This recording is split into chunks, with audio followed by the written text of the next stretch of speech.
Hello there, welcome to the Saroy channel wherever you are in the world, and so much love to each and every one of you.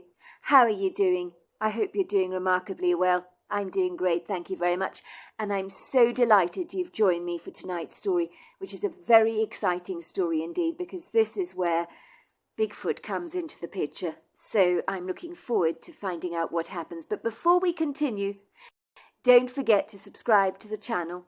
Click the notification bell and the thumbs up. And let's continue with part 4 of our story tonight. Sheila Morris. Sheila was not remotely happy that her daughter Lily had stolen her best friend's dress. She was determined that in some way she and her daughter needed to sneakily get that dress straight back to Brittany, as discreetly as they possibly could. For she certainly didn't want her daughter's friendship with her best friend to go up in plumes of smoke, which is likely what would happen when Brittany connected the dots and realized her best friend Lily had stolen her dress from her.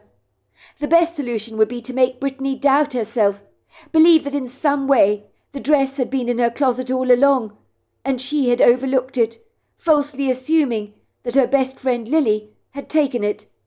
Sheila Morris was absolutely certain that a girl like Brittany had already noticed that her beloved dress had gone missing, for she was sure that Brittany looked at the dress several times a day. But she was determined to right this wrong as quickly as she possibly could. She was angry and very aggrieved with herself for being the quintessential reason her daughter Lily believed stealing Brittany's dress was a good idea. Sheila had not realized for a single second that Lily knew all about her dirty secret, and that she'd been shoplifting for years. So now her daughter was regretfully following in her example. This needed to be nipped in the bud straight away. In that quintessential moment, Sheila Morris had an epiphany, rather like when a smoker suddenly realizes that the cigarettes they've been smoking over all those years are doing them far too much harm, and they cannot continue to smoke. Or an alcoholic says to himself, "This is going to be my very last drink." They may have told themselves this hundreds of times over, again and again, and never really meant it, for in a moment of weakness when temptation flares its ugly face, they succumb to its indomitable allure. But this time something inside them is profoundly different. Their resolve is unflinching, their determination is resolute, so much so that they quit smoking for good, or they quit drinking, without any therapy, they just do it. There are countless testimonies of such people who one day just say, "It's over now. I can't do this to myself anymore." This was certainly how Sheila Morris felt. She knew the days of her shoplifting were well and truly over, and that she would never be tempted to take anything that did not belong to her again. It was really pathetic that she was a fully grown woman, a woman of substantial means, who was getting caught up in these thrill-seeking behaviours that could only end up getting her into serious trouble. Enough was enough. Sheila was not going to do this ever again, especially now that her bad behaviour was influencing her daughter Lily, who had begun to normalise stealing, as she had seen her mother nicking things from shops, and seemed to believe it was a cool thing to do. The last thing Sheila Morris wanted for her daughter was for Lily to one day end up with a criminal record, all because of her unfortunate influences. Sheila knew how easily things could spiral out of control. It might start innocently enough, with her daughter just stealing her friend's dress out of a moment of jealous rage. But later down the line, things could get progressively worse, and her daughter could get involved in something that might involve defrauding people out of large sums of money. God forbid that were ever to happen.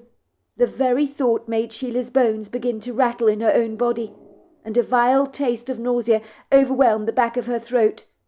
No, this has got to stop, Sheila told herself. Sheila went into her daughter's playroom and collected a large box that was gathering dust, stashed away in the back of the closet. It contained all the supercilious stuff that she had stolen over the years.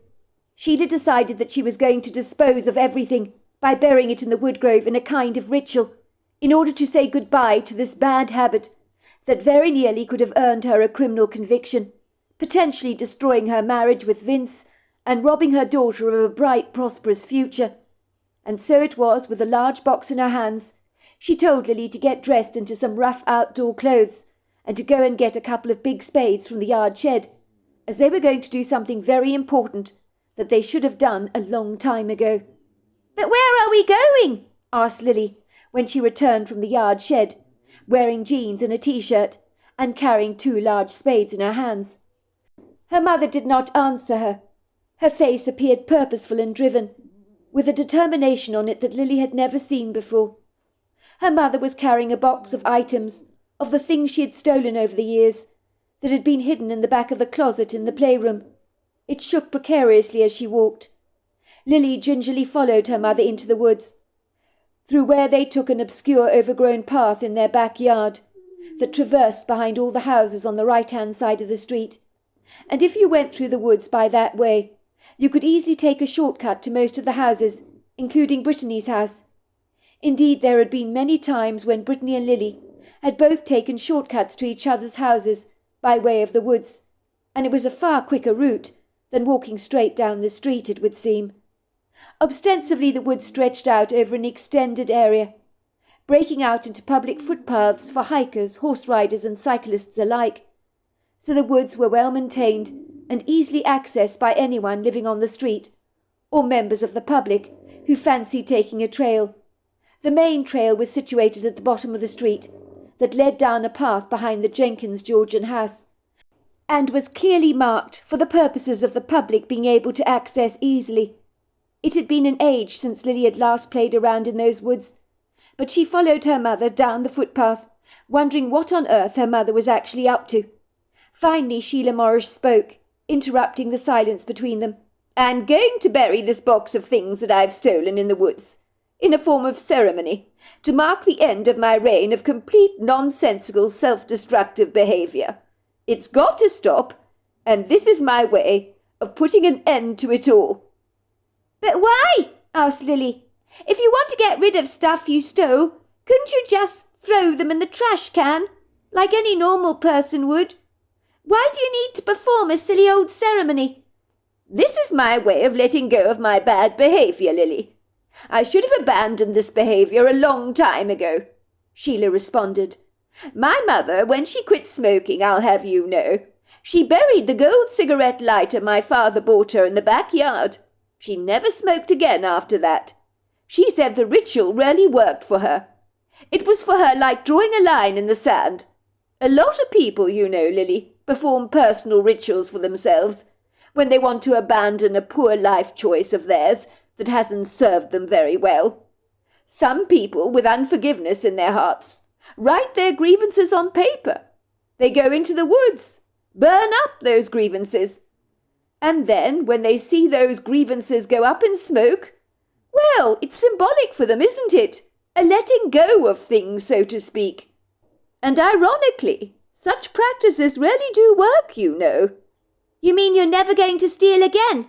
asked Lily, her eyebrows raised, and her face displaying an expression of great scepticism, as if she believed her mother was talking nonsense. It was obvious her mother got an absolute thrill from stealing, so why would she give up a habit of a lifetime and go burying her ill-gotten gains in the woods to end this behaviour? It was like burying the ice cream containers you bought from the store and saying that now you were never going to eat ice cream again. How could this possibly work, Lily wondered. "Well, I should have done this a long time ago," Sheila Morris continued. "I'm far too old to be stealing. I don't even want the stuff I take. I do it because it gives me a buzz. Do you realise how pathetic it is to get some kind of thrill from taking stuff that doesn't belong to you? Now that you've stolen your best friend's dress, and I realise that I've been a dreadful influence on you, this has got to stop once and for all. This is why you need to be part of this ritual of mine." "But why do we need to go into the woods to bury your stuff? Why not the backyard? Your grandmother thought the backyard was good enough to bury your grandfather's lighter. Can't you do the same?" "No, I can't. I want the stuff gone as far away from me as possible. The last thing I want is to bury it too close to the house." "But what if somebody sees us?" said Lily indignantly. "Anybody could be riding down that footpath. It's open to the public, you know, and lots of people walk down there. I see them all the time." "Oh, I'm not worried about that," said Sheila Morris indifferently. "If anyone comes, we can hide behind some scrub. But I need to do this, Lily, and I need you to help me. We're going to dig a hole together in the ground to bury this box and be done with it once and for all. This insane behaviour has got to stop." Lily begrudgingly walked beside her mother down the footpath into the woods. This idea of burying a box of the stuff her mother had stolen over the years seemed nonsensical to her. But Lily knew there was no arguing with her mother on this one, because arguing with her mother was futile, as her mother could be obstinate and mulishly stubborn at the very best of times, and she knew when Sheila wanted to do something, wild horses would not be able to stop her. Lily had not been in the woods for a couple of years or so, even though they were so easily accessed by way of the backyard. Sometimes she'd seen horse riders and hikers looking past their house as they sashayed down the trail.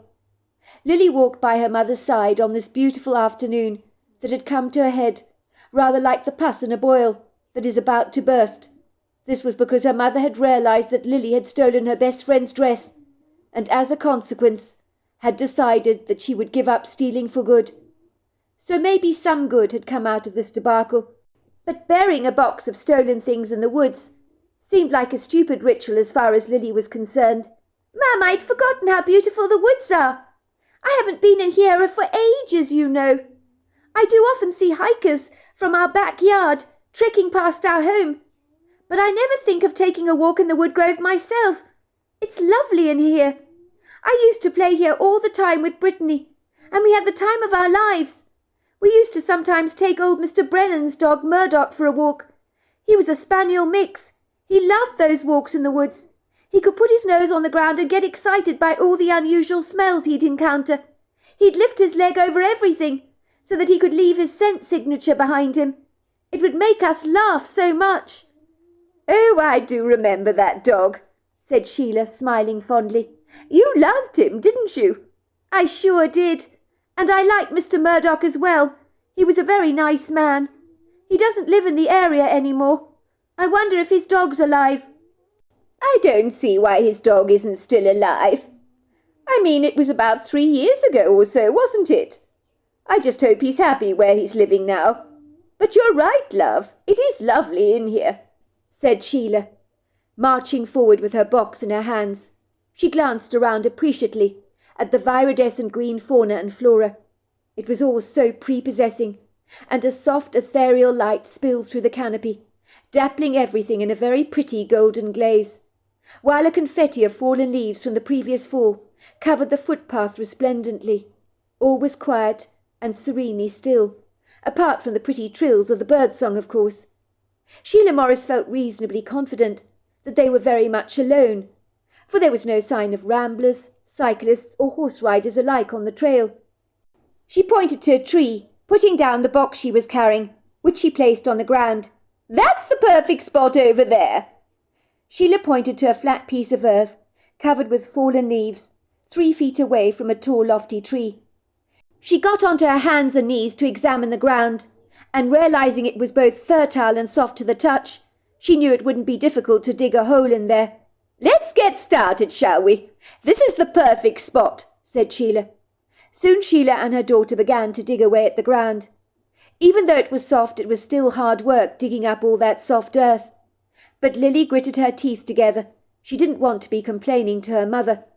All of a sudden, the birds' song seemed to dissipate.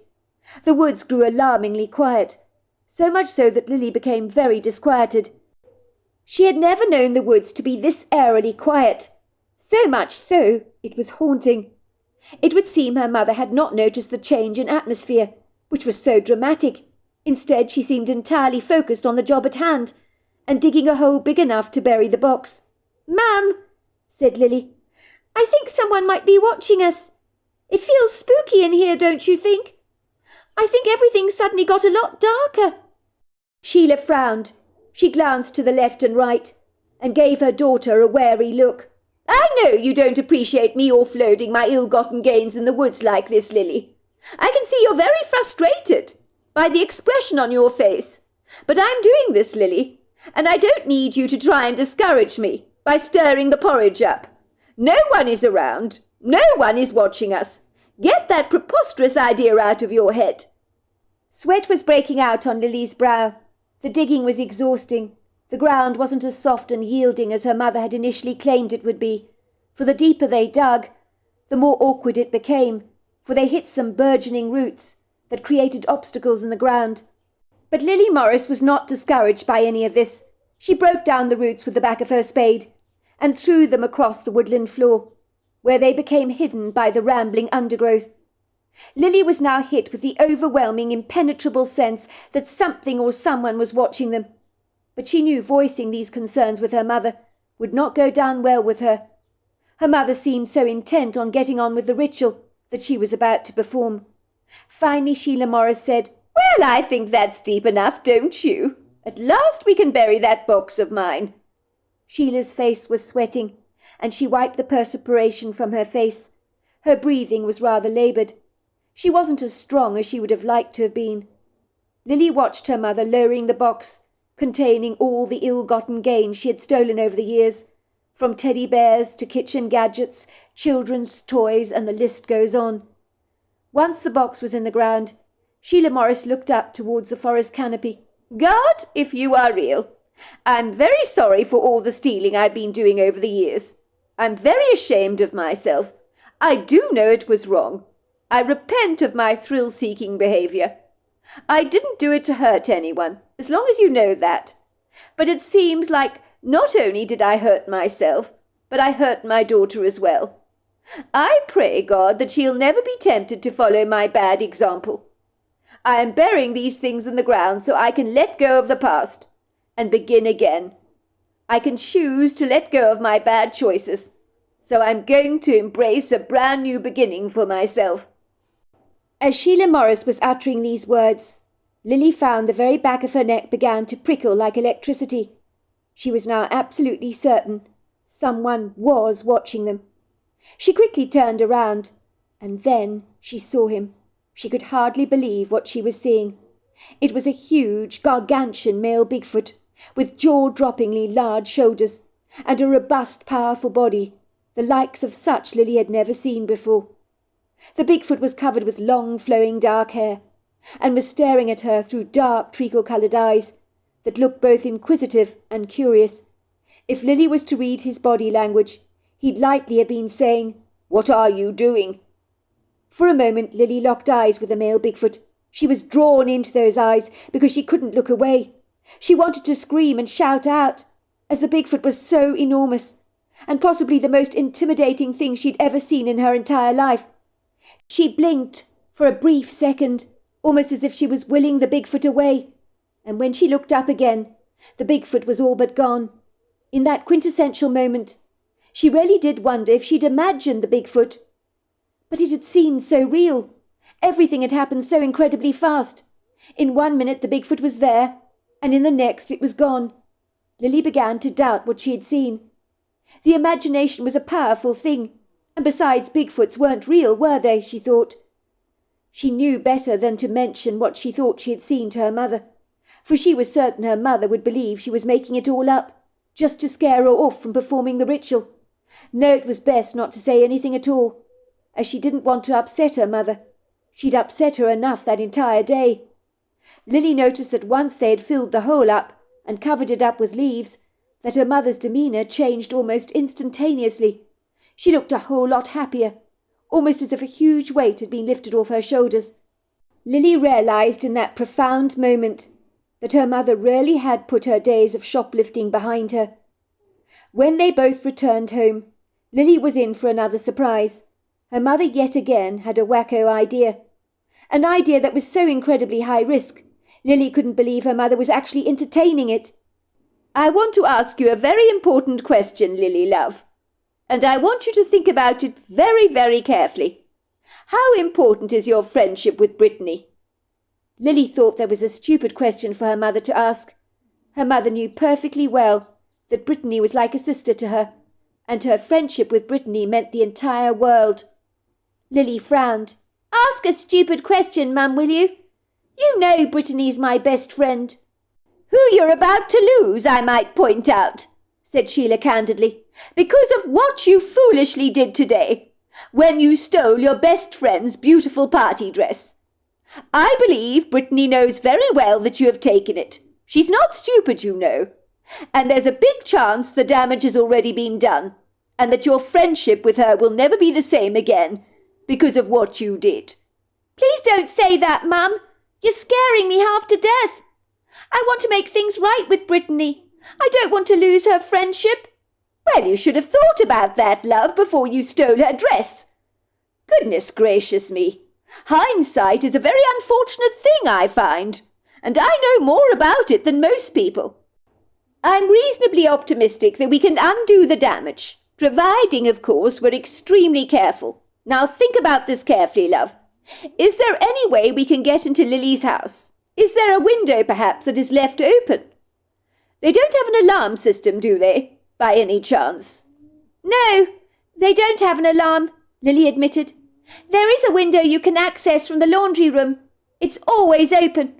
I know this because one night when everyone was fast asleep, me and Lily sneaked out of the house for a while to light up sparklers in the backyard. Her parents never found out. It was very easy to access that window. You think it will be open, do you, tonight? Asked Sheila. Yes, I think so, said Lily. I think Mrs. Jenkins likes to air the laundry room all the time, and she forgets to close the window. It's on the ground floor, and big enough to crawl through. It's easy to access. It's actually a weak spot in their house, that if they overlook, could potentially mean that they get burgled. What are you suggesting, Mum? You're not going to break into their house, are you? That's a crazy idea. I'd rather come clean to Brittany about what I did than do that. What? And sabotage your relationship for good? I don't think so, love. A bad idea as far as I'm concerned. I have a plan, and I think it might just work, providing, as I keep saying, that we're careful. You see, sweetheart, if you went back with Lily tomorrow morning after school, and then she finds her dress again, she'll know you put it back. She'll know you stole it. But if her dress just appears in the morning, and she hasn't seen you in the house, then in some way she'll think she overlooked it, and it must have been there all along. She won't connect you with the fact that the dress has reappeared again. Do you understand what I'm trying to say? Lily didn't like the sound of any of this. Her mother always came up with these preposterous ideas, but now she was asking Lily about an open window in the Jenkins house, and whether they had an alarm system. What on earth was her mother planning to do, she wondered. She didn't like the sound of any of this. Well, I will tell you what my plan is. I've decided that tonight, at about midnight, we'll take a shortcut through the woods to the Jenkins house. And then you're going to climb through that laundry room window yourself. I'm not going to do it. I'm bigger than you. And you're going to sneak up that staircase very, very quietly and find your way into Lily's bedroom. And you're going to replace that dress in her closet. But you're going to have to be very careful.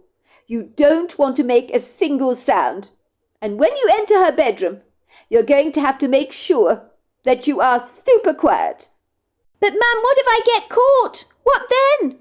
Then you're going to have to come clean to both Brittany and the Jenkins and tell them exactly what you did. And explain you were returning the dress in the middle of the night because you felt so bad, so ridden with guilt. But I'm hoping it will not come to that for you. You haven't got a choice, love. You're going to have to be very quiet. Ma'am, this is a very, very bad idea. No, it's not. It might just work, love, providing you are discreet. We're in this together. I have your back, and I'm trying to help you save your friendship with Brittany, which I believe is worth saving. I'm also interested, as it happens, in saving my friendship with Amber Jenkins. If she thinks for a second you took her daughter's dress, that might actually sever my own friendship with her. I don't know if you even thought of that. It was at about midnight that Lily found herself being chivied out of bed by her mother, who had insisted she slept in her clothes. Before she knew it, they were outside, facing the cool night air. Sheila's mother had given her husband Vince some sleeping tablets that evening in his hot chocolate before he retired to bed, to ensure he wasn't awakened by their nocturnal activities. According to Lily's mother, Her husband was snoring like a bulldog, lying contentedly fast asleep on the bed, dead to this world, and would probably not rise for several hours, for the tablets had worked a treat. Sheila led the way down the woodland path to the Jenkins house, lighting the way up with a bright torch, but navigating the woods at night was not for the faint-hearted by any manner of means. Lily tried her level best not to think of the Bigfoot she believed she might have seen earlier on in the day. What if the Bigfoot had not been a figment of her imagination? "Don't go there," she told herself. "You'll scare yourself half to death. Of course he wasn't real, and of course he's not around." The woodgrove was alive with the sounds of crickets and frogs, but it was creepy and rather sinister walking through the woods at night, when anything could be out there, for the darkness hid the nightly predators behind its ambiguously dark veil. This ludicrous idea of Lily's mother's was insane, but Lily knew nevertheless she was going to have to go through with it. She'd do anything to save her friendship with Brittany, and if her mother's plan actually worked, then it would be well worth their while. Lily had heard of people who had been cleaned out by thieves while they slept, waking up hours later to find everything all but gone, for they had not heard a single thing during the night. If burglars could indeed steal in the dead of night, without waking up the house's occupants, then there was a good chance that Lily could do the same. The woodgrove got progressively darker and darker as they walked deeper into the woods, and only a small spillage of moonlight pirouetted through the trees, so without their torchlight it would have been impossible to see their way clearly to the Jenkins house. Lily nearly jumped out of her skin when she heard an owl hoot and a sudden flapping of wings above her head, and a while later a couple of raccoons with bright yellow eyes went scrambling past them, the moment they realised they'd been seen. "Hurry up, love," said Sheila Morris, urging her daughter to stop dawdling. "The sooner we get this done, the better, and the sooner you'll be back at home in your comfortable bed." "But it's so creepy in the woods," said Lily. "I feel as if we're being watched all the time." "Don't be ridiculous, love. Your imagination is getting the better of you. Of course walking around in the darkness is intimidating. It's perfectly natural for it to be like that. But focus on what you're doing, and then you won't be scared." Lily felt as if she was caught up in a dream when she found herself being lifted up into the laundry window by her mother. Lily was standing on the Jenkins washing machine, which creaked awkwardly under her feet, but she slipped very quietly to the floor. "I'm inside, Mum," she whispered. Her mother quickly passed her Brittany's folded dress. "Now be very quiet," Sheila informed her daughter. "You can't afford to wake up any members of the Jenkins household. Do you understand that? I'm relying on you to be very discreet. I'll be waiting for you out here. Don't forget to put the dress in Lily's wardrobe. Throw it to the very back, so she thinks it slipped off a hanger. Be fast about it, will you?" Lily felt like a trapped animal the moment her feet hit the laundry room floor. She could feel her heart pulsating wildly in her chest. She'd never felt it boom like that before. She tiptoed out of the laundry room and down the passageway. The house was entrenched in darkness. It was very difficult to see her way ahead. But luckily Lily knew the Jenkins household rather like the back of her hand, so she knew exactly where she was going.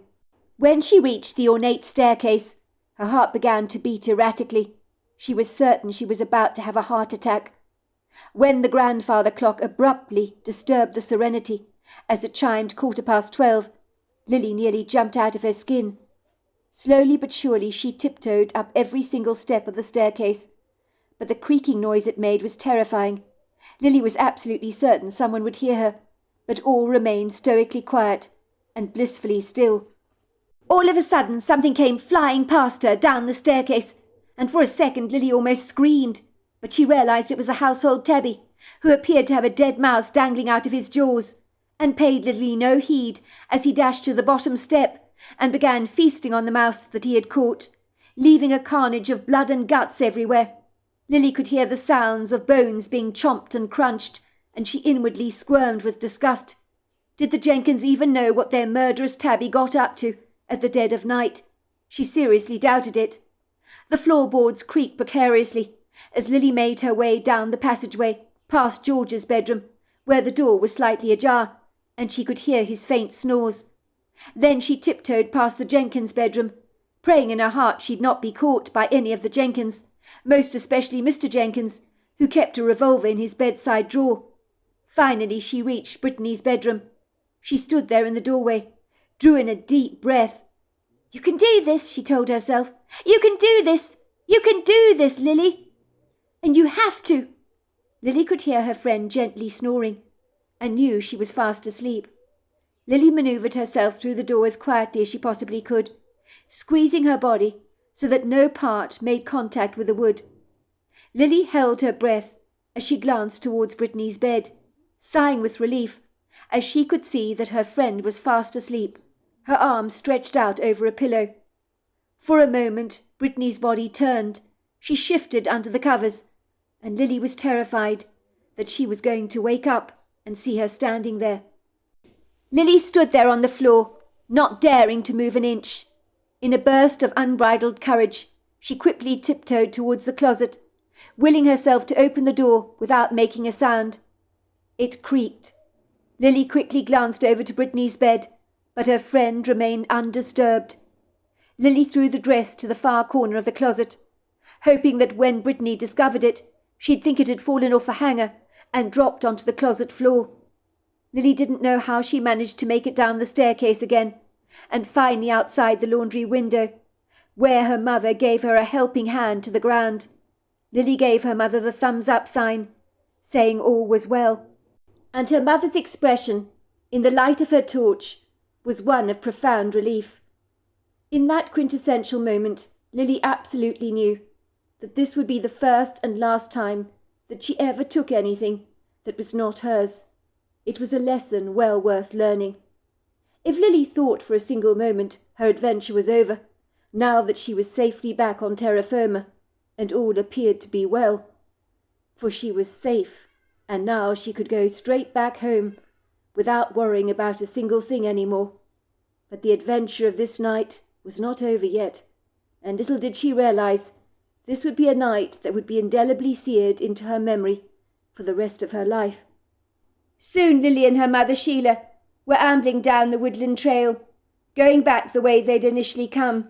Lily had grown accustomed to the darkness by now, and no longer felt intimidated by it, even though a slight breeze was blowing against her skin, which was causing the branches of the tall lofty trees to shake precariously, and the leaves to rustle, so that it sounded almost as if the trees among themselves were whispering to each other. All Lily could think about was how absolutely relieved she was to have returned Brittany's dress back to her safely. Neither Lily or her mother Sheila appeared to notice or observe that the atmosphere in the woods had changed beyond recognition, almost as if they'd slipped through a wormhole and accessed another woodland trail in an alternative reality. Both Lily and her mother were entertaining thoughts of such relief, and it was these thoughts that kept them from being aware of the changes in the wood that a more alert individual would have been quick to pick up on. The woods certainly had changed. Everything had grown exceedingly quiet, so much so that the only sounds you could hear were their boots pulverizing the forest floor, where the occasional twig would snap under their rubber soles. The sounds of the crickets and frogs had gone completely mute again.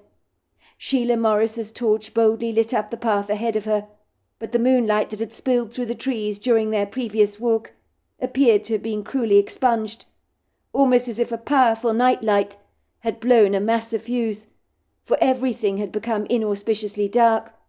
All of a sudden they arrived at the spot where Sheila and Lily had buried her mother's ill-gotten gains in a large cardboard box, but the ground had been dug up, and the box had been recovered.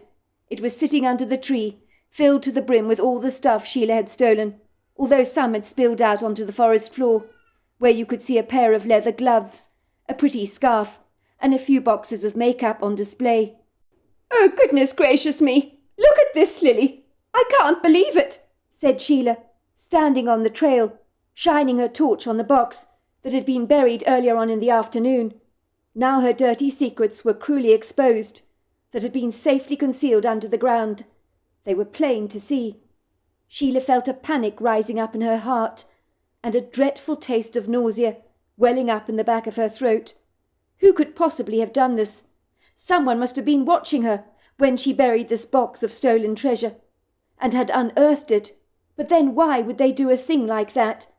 Lily was equally as stumped to see that her mother's box had been unearthed like this. "Who did this, Mum? I don't understand. It makes no sense." "I buried all the stuff in our ritual, did I not, Lily? But someone has unearthed it. Who has done this?"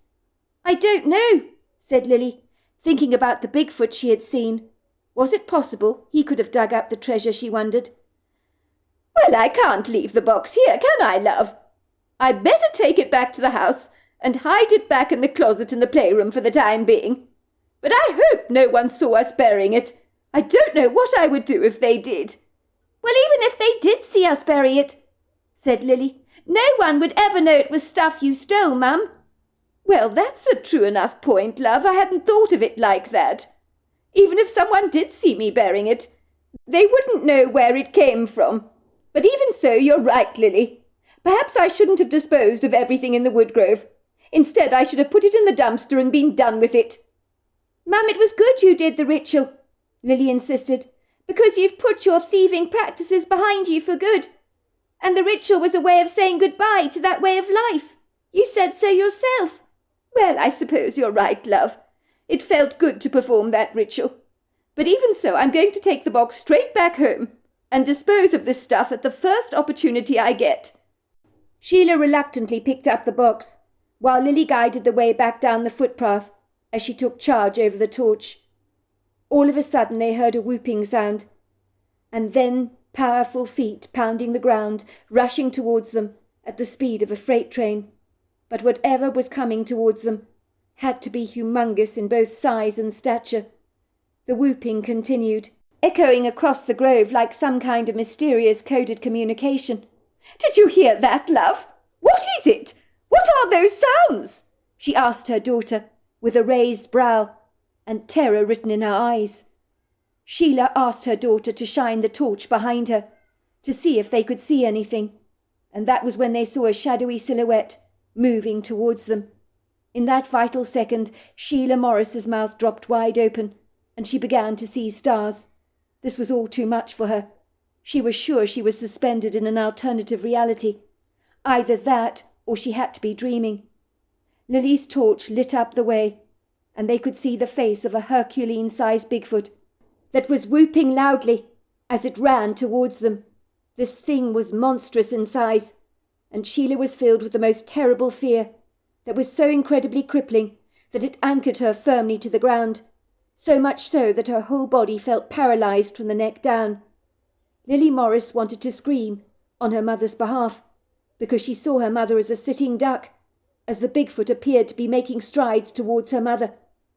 She stood rigidly on the footpath watching her mother, her eyes widening in disbelief, as the Bigfoot made its approach. Lily screamed, "Mum! Run! Mum, run!" But Sheila Morris's legs refused to oblige her. They felt like concrete blocks beneath her. She could not move. She had become like an engine that had lost its steam. She screamed to her daughter to go, for Sheila knew in this quintessential moment that her life was well and truly over, and at least if the Bigfoot got her, then her daughter would be spared, and that was all that mattered at the end of the day. Lily began to run, but she was sobbing loudly as she did so, as if resigned to the fact that she'd never ever see her mother again. Moments later, a pair of large, powerful hands grabbed Sheila. She closed her eyes tightly, praying to God that her life would be over quickly, and she'd feel as little pain as possible. The box Sheila was carrying slipped out of her hands, crashing to the forest floor with a mighty thump. The big hands were no longer on Sheila.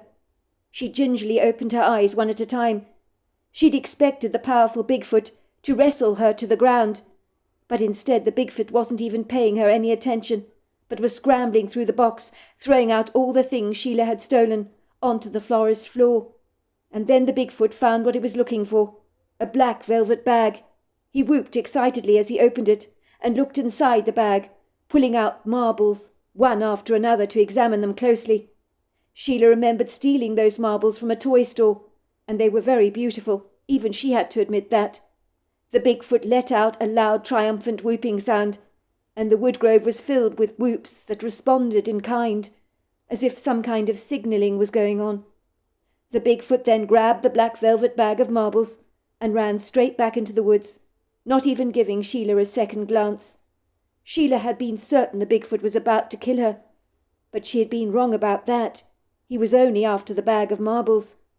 Sheila began to cry in relief. Tears glided down her cheeks, which she wiped away. She'd never been so grateful to be alive. She straightened herself out and wobbled back to the house rather precariously, as her right leg was giving her trouble. It felt stiff and sore. She retrieved the stuff she'd stolen from the forest floor, replacing it carefully back into the box, and made her way back home. But her walking was laboured, as every single muscle in her entire body ached. She was exhausted and fatigued. The adrenaline rush of being chased by a huge male Bigfoot, of easily over 9 foot tall, had been too much for her heart to take. But now she was sure in the morning she'd drop off all her ill-gotten gains in a dumpster and put the stealing behind her for good. When she got home, Lily was in such a state, and was about to wake up her father to tell him that she thought that her mother might be dead. But when she saw her mother returning back to the house safely, hobbling on her right leg, she was all but ecstatic, and could not believe her mother was still alive. "I thought you were dead, Mum," said Lily, throwing herself lovingly into her mother's arms and sobbing into her shoulders. "I thought you were dead! That thing! I thought it was going to kill you! It was charging straight towards you, and whooping so loudly!" "I also thought I was dead, love. I was scared, let me tell you. I couldn't move an inch. That's why I told you to run. I closed my eyes as the creature grabbed me. I was praying for a quick death, I have to tell you. But it wasn't me the Bigfoot was after, was it? The Bigfoot was after a bag of marbles that was in the box. It took the marbles and ran. It must have taken the box that we'd buried under the ground and gone through all that stuff, deciding what he wanted, and he liked the marbles and the velvety black bag. So when I took the box away, I guess he panicked. He didn't want to lose those lovely marbles. It would be funny if that Bigfoot hadn't scared me half to death." It was many years later that Brittany confided in her best friend Lily, and told her that on the night she had broken into their house, she had heard her wardrobe creak open, and she'd looked up to see Lily's familiar shape in her room, and she realized in horror that Lily had broken into her house to return her dress. "When I realized you'd gone to so much trouble to return my party dress, I knew you regretted what you'd done, and didn't want to do anything to sabotage our friendship, and it was because of that I decided to overlook what had happened, because I didn't want to lose our friendship either." "But why didn't you say anything at the time?" Lily had asked. "Because like you, I wanted to remain friends. But now I'm telling you that I know, because that's all water under the bridge now." Suffice to say, Sheila Morris really did give up shoplifting for good. She turned her interest into playing with cards, and is now a very successful bridge player. So there you are. That's my story. Wow, what an incredible story. Until next time, goodbye and good night.